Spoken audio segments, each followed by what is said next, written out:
Hey guys, what's up? What's going on? What do you see in front of you? It's a book that I used to love a long time ago, 30 some years ago, called Gen 13. Now, Gen 13 was an image slash Wildstorm production, as they call it, created by Jim Lee and Brandon Choi. Quick, quick history.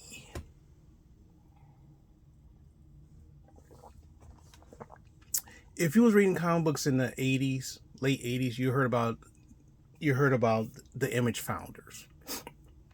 Okay? You heard about them. You heard what they did. You heard they didn't like what Marvel and DC was doing with their creations, you could re- even though technically, if you from a business aspect, they really didn't have a leg to stand on. From a business aspect, they didn't really have a leg to stand on per se. But from another standpoint, I do understand. So what happened was they split off, made Image, and boom, created history.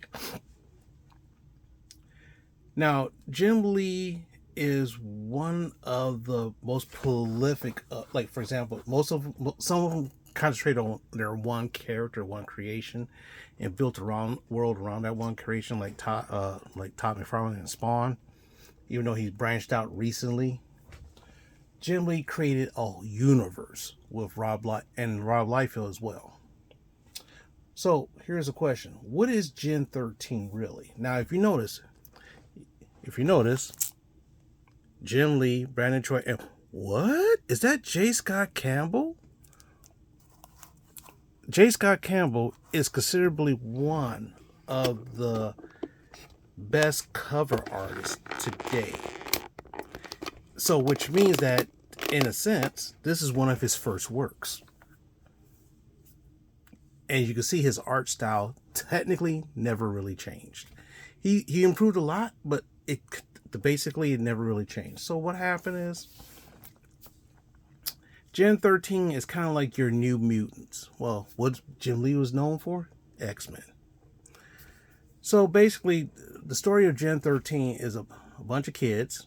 There's actually 5 of them. You only see 4 right there. Their parents were part of this group called Team 7, which was like a wet works group, American work special forces kind of thing, who got superpower, who was in an experiment which gained superpowers, and they became the children just in case. Well, not just in case. They became their children. They're hoping that their children will develop them, and these are children from some of them. Now, do I remember who Team 7? I do have the books of Team 7, which I did read. Don't remember the whole story about them. Not every single one of them, but I do remember them. But anyway, this is the first 4 issues. And I think this is I think every one of these are the second printing, which is kind of funny because back in the 90s, there wasn't really that many second, or like today, there's second, third, or even sometimes up to 5th printings of certain books. But this was second printings. It was kind of like it happened, but not as often.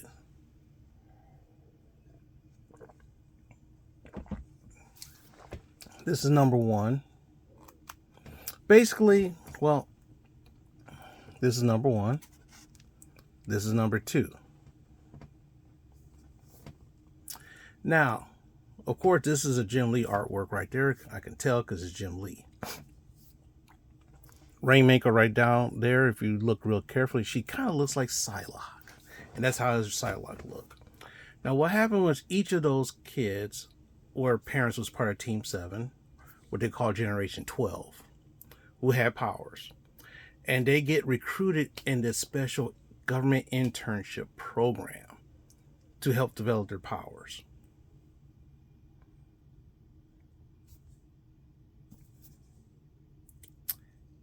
Yeah, pretty shady stuff. Here's number 3, guest starring Pitt. which is created by Dale Keown. Dale Keown got his start from doing Hulk. So what happens, they are in this facility, and they put through all these tests to try to manifest their powers. Some shenanigans happened, and they escaped. Some of them got lured back in, except for Fairchild, which is this girl right here, and they got captured. So she wants to go rescue them. One of their mentors, who's going to be their mentor, his name is John Lynch. He goes to that facility to shut it down because he's looking for his son that disappeared. But anyway. And some more shenanigans and stuff happen. Here's number 4. A really awesome J. Scott cover. I'm going to tell you something. Back in the day, he was, I call him a beast of an artist because he was just going all out with his artwork. Now, today, he basically does covers.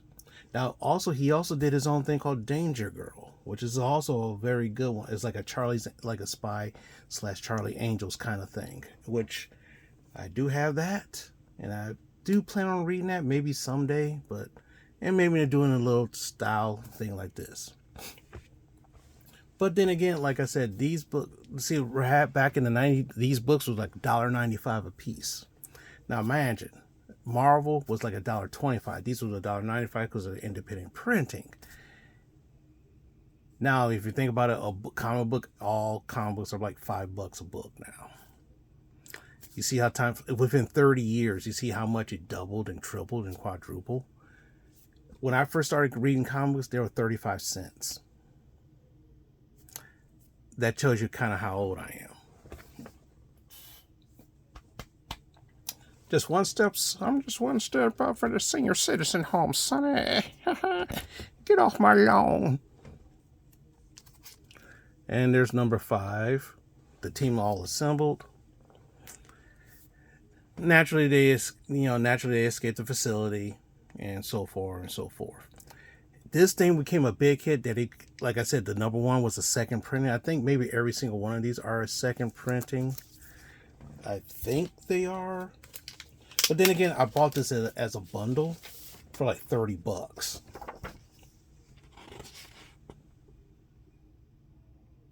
No, number 4, this is a first printing. Okay. So some books are first and some books are second. But, I forgot about this wraparound cover for number 4. But anyway. But thing is that if you're interested in this book, my suggestion is try to find the graphic novel for cheap. The books, these books itself, technically they're like, if you notice, some of these were like $5 to $6 a piece. The store I bought it from. But they had it as a bundle for like $30, so I bought it for $30. To me, it was kind of worth it. But the one thing that is kind of hilarious is that all Image books back in the day, if you read them today, they don't hit as hard as they used to. The story didn't hit as hard like when you was a kid. Now, for example, there's some Spider-Man stories which I read, and if I read it again, boom, right in the feels. I can actually feel it. So that kind of tells you something, that sometimes a lot of people complain about comic book writing today. It happened in the 90s, and it happened in the 80s too. So it's all the time. Every now and then you get some really good writers, and tell you the truth, Jim Lee is a great creator. The sad thing about it is that after a certain amount of time, he got sick and tired of being a publisher, and he sold Wildstorm to DC. And what did DC do? Buried it. So these are in my opinion, these are very good characters, but they just buried them. They didn't want to do it. They didn't want to do anything with it. We own it. We're not going to do anything with it. Then all of a sudden, Jim Lee becomes the lead guy during the New 52 era, and he started bringing some of his creations, integrating them within the DC universe, which was really cool. Of course, there was no Gen 13. I think he mixed some of those with the Teen Titans. And, you know, if you notice, I'm not a big DC guy, so, you know, But anyway, and last but not least is Gen Z Zero.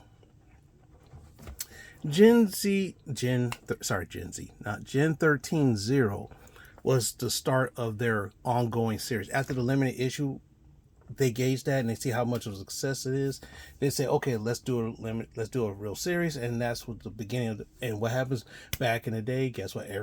Almost every comic had a 0 issue or a half a issue, whatever, trying to get your comic book dollars.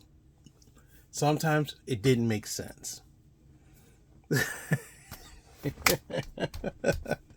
You see that silly pun? Comic book dollars, but it didn't make sense. But basically what happened is the Zero starts off where this ended and starts off their beginning series. Everybody's trying to tie up loose ends, and then they go off on their adventures as Gen 13 until I stop reading it. And that's it for Gen 13. I hope you kind of like this kind of little expose in comic books that I used to read back in the day. And believe me, it's a very good experience, especially reading this again. I've been in the hankering. I said this year, 2024, I'm going to read some of my older stuff again. I'm going to try to read some of my older stuff again to see if it still packs that same kind of punch like it did when I first read it years ago. And so far, it started off to a good start. But, what I'm planning on doing is I'm planning on doing more exposés like this on limited series like this, or graphic novels that I read, or something like that, just to spice up the channel a little bit. So, I tell you what, after you watch this, let me know if you read Gen 13 back in the day. Let me know what your thoughts about that. If you haven't read it, would you be interested in reading it? If you're a J. Scott Campbell fan, would this be a good investment for you? In case if you meet J. Scott Campbell live, and I'm kind of hoping I do, so that way I could pull up my Gen 13 books and say, hey man, I remember from Gen 13 and Danger Girl. And the funny thing is that the past Motor City Comic Con, Tony Daniel and David Finch was there. And I brought some of their older books that they started off working with, because there was all Image guys. And the look on their faces like, wow, I haven't seen this in 20-something years. I haven't seen this in such a long time. I haven't even thought about this. And it gives them, and the thing is that because I show that to them, and I tell them, say, hey, this is what got me into your artwork, or whatever. It's kind of corny. Yeah, it is, but it is what it is. They influenced me. So let me know what you guys think, and I'll talk to you in the next one.